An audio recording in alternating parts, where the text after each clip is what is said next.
গোলাপ সেলিম হায়দার, গোলাপ সেলিম হায়দার। বিসমিল্লাহির রহমানির রহিম। সংগ্রামী সাথী বন্ধুরা, আপনারা অবগত আছেন ইসলামিক দলগুলি সম্মানাদ কিছু দলের ব্যানারে আমরা আজকে সারা বাংলাদেশ ব্যাপী বিক্ষোভ মিছিলে অংশগ্রহণ করেছি।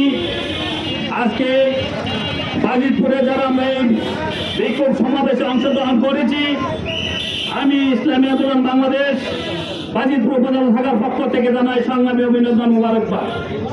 সংগ্রামী সাথী বন্ধুরা, আমরা আজকে এমন একটা সময় উপস্থিত হয়েছি যখন আমরা এক সময় যাদের সাথে একত্রিত হয়ে সংগ্রামে অবতীর্ণ হয়েছিলাম, যুদ্ধে অবতীর্ণ হয়েছিলাম, রক্ত দিয়েছিলাম, আজকে তাদের দ্বারা আমরা নির্যাতিত। আমরা চাই না বাংলাদেশের জনগণ আর কালো শক্তির দ্বারা নির্যাতন হোক। আমরা পেশি শক্তির বিরুদ্ধে সোচ্চার হতে চাই।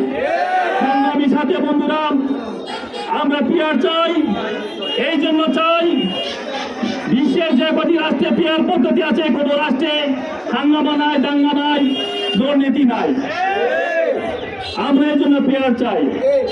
সংগ্রামী সাথী বন্ধুরা, আপনাদেরকে আরো অবগত করতে চাই, আগামী সংসদ নির্বাচনে অবশ্যই ইসলামের পক্ষে একটি বাক্য থাকবে।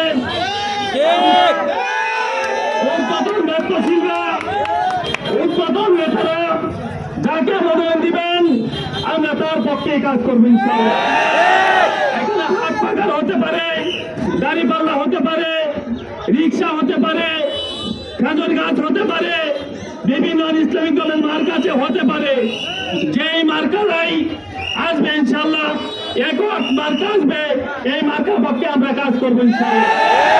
আরেকটি বিষয় অবগত করতে চাই, আমরা যারা ইসলামী সম্মান দল আছি, অবশ্যই আমাদেরকে একত্রিত থাকতে হবে।